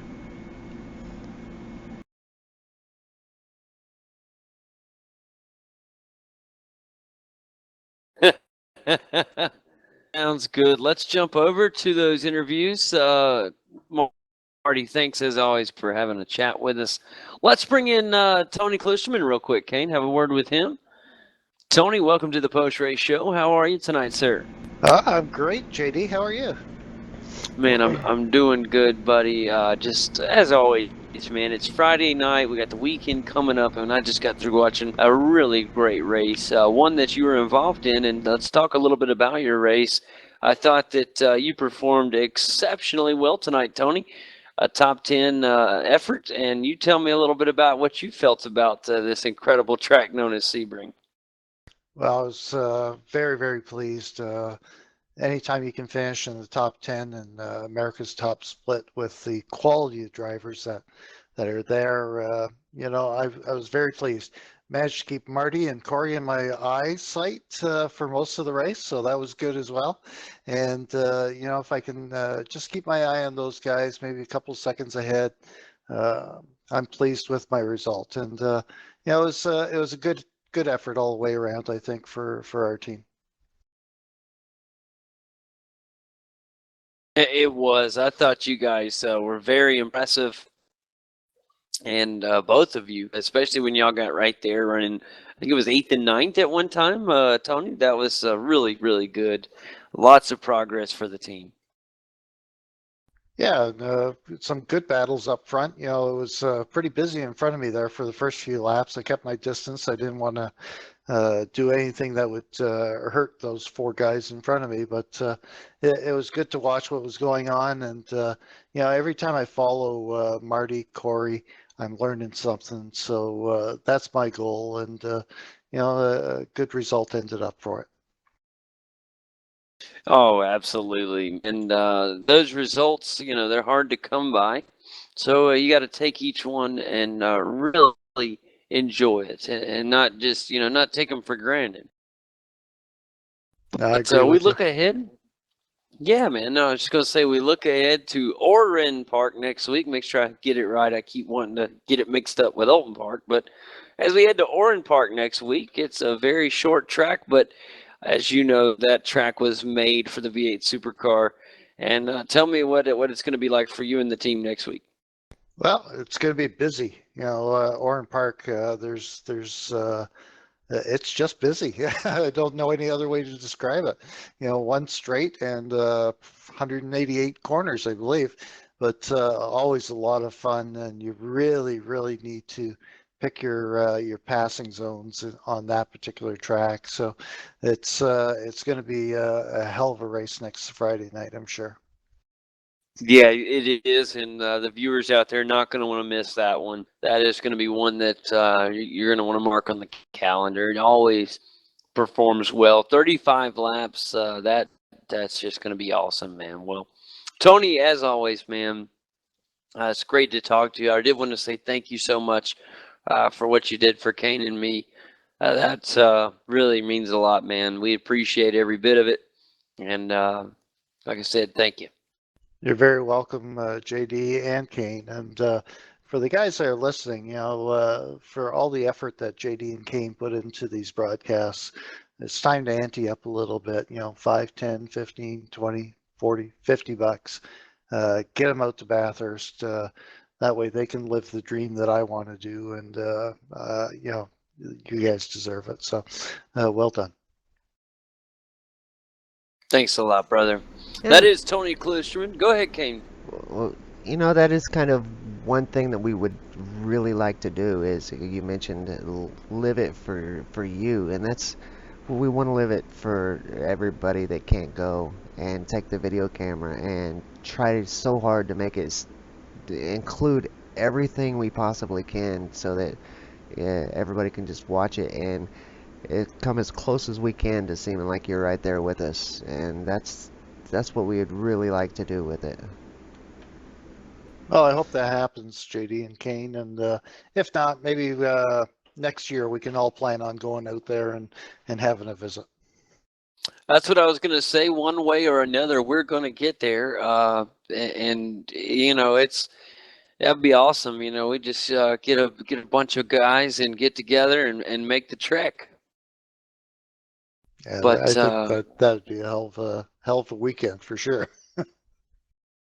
Yes, it would, and that would be one for to put in the lifetime book right there, man. That is definitely a trip of a lifetime, and man, look forward to it. Tony, thanks again, buddy, and we still got another interviewee up there. Let's bring in Victor Tanaka again. I don't want him to feel left out up there. Let's bring him in for a quick word. Victor, welcome to the post race show. How are you tonight?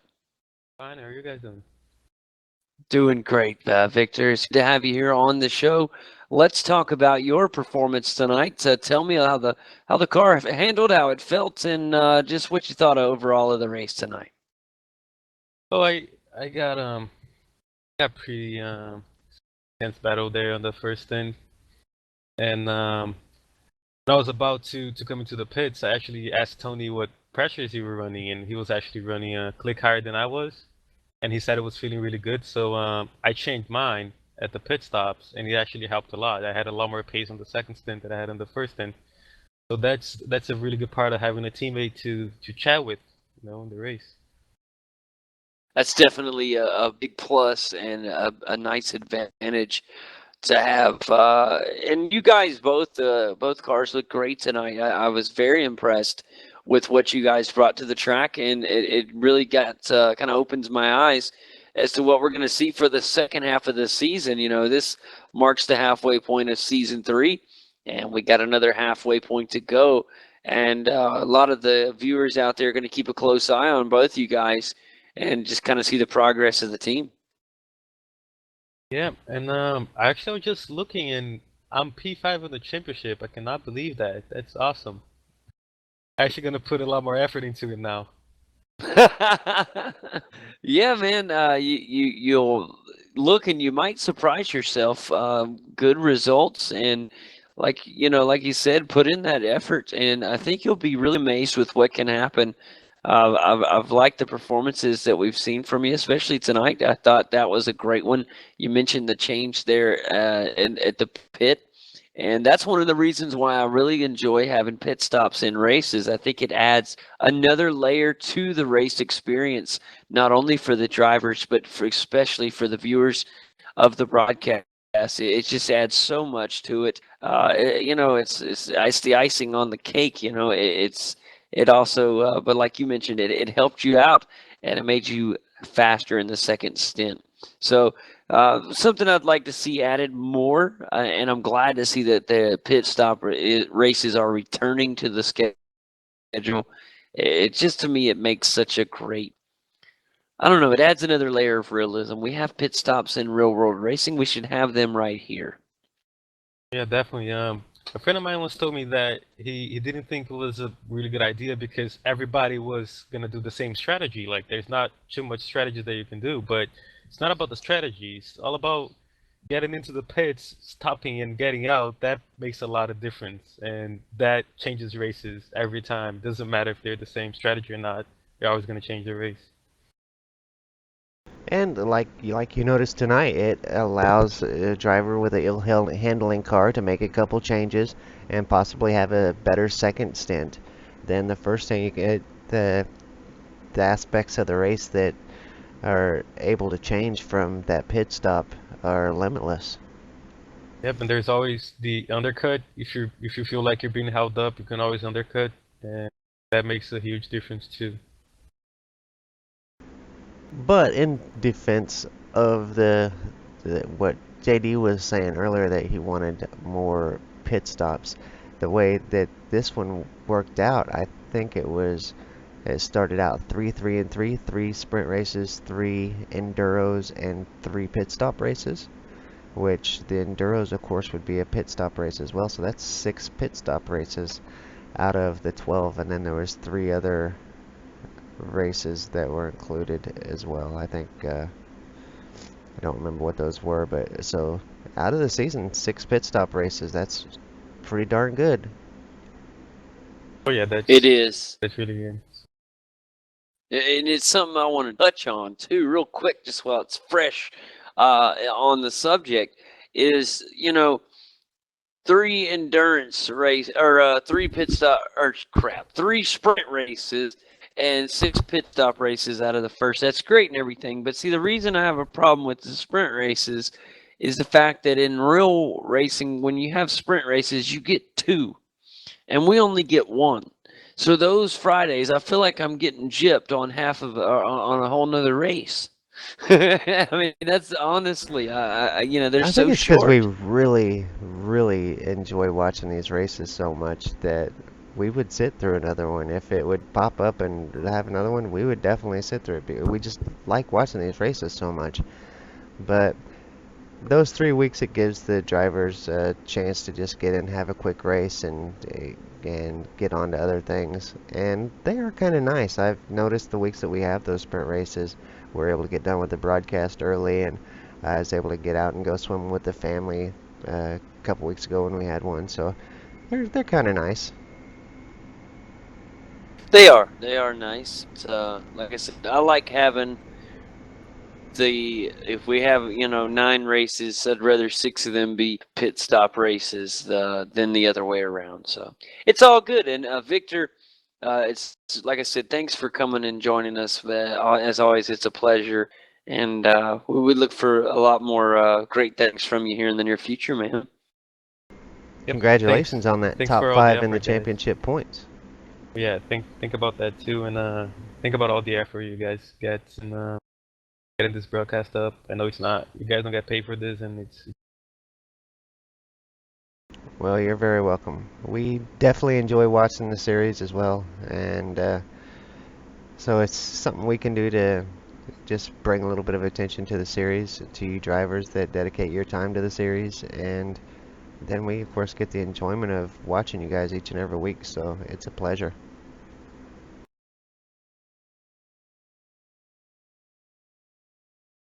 Absolutely. Well, guys, I guess that is going to shape up our 6th week of the season, Kane. Wow. Yeah, time has definitely been flying here, JD. I cannot believe already that this season is halfway over.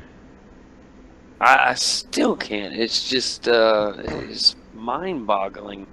It's been in turbo speed. Blink and you miss it. But man, it's been a good one. It is. Several great announcements from iRacing over the last few weeks. Definitely give us a lot to look forward to in the iRacing simulator for the seasons to come. Of course, we've got the dynamic track services coming up. That's going to be, man, that's going to be unreal whenever we get that. Next week, I will load up that video and show after the broadcast that iRacing has released of their dynamic track services. I think out of all the announcements iRacing has made, that is what I am most pumped up for. I've been waiting for that for a long time, and for me as a pretty, as a big oval racer or oval fan, it's adding so much. I mean, it adds so much to our series here in the Americas, but it's going to add so much for those guys. They'll be able to run multiple grooves and things that's not available right now. It's going to change the way sim racing is done completely over there on the oval side. It's going to be amazing. I'm really looking forward to it, and I think it's just going to add so much to the sim. It's going to change the game. It's going to be a game changer. It is, and that's where what I see iRacing really working on is just trying to really move into the future with sim racing, and I think we've got a really bright future here with iRacing, as well as here in the V8 Supercars America series and the V8 Supercars in general. These both these series are just going to go nowhere but up here in the near future. Oh, it's going to continue, and that goes from the talent that we have and where their level of performance is, and also with the viewership of the broadcast. It's just very, very pleasing where it's at right now, and we know it'll just continue to get better. So, Kane, anything that you would like to throw out there this week before we get ready to kind of and head off for week 7? Yeah, no, I think we already covered all the Bathurst or Bust stuff, or Bathurst or Bust stuff earlier. Just make sure you head over there and visit bathursterbus.com. Read what we wrote up there. Leave us a contribution if you can. Help us get over there to Bathurst. It's going to be an awesome time, and you will enjoy it as well. Even if you're not there with us, you will be able to be right there with us and watch what's going on. It'll be pretty neat. It's gonna be amazing, man. I tell you what, it is. It's a dream. It's what it is, and it's gonna be a dream come true. I tell you, it's really, really amazing. Well, guys, I think that's gonna wrap it up for us this week. Once again, congratulations to Ethan Grigg-Gault on an incredible performance at Sebring here in Week 6. And that was just a very, very fun race. Mitch McLeod second, and of course the final step on the podium belongs to Sam Sutton. And we'll be back next week, guys, with more V8's America's action right here. Once again, I'm JD Smith, Kane Craft. Y'all have a wonderful night. We'll be back. Don't miss Orem Park next week. Y'all have a good night.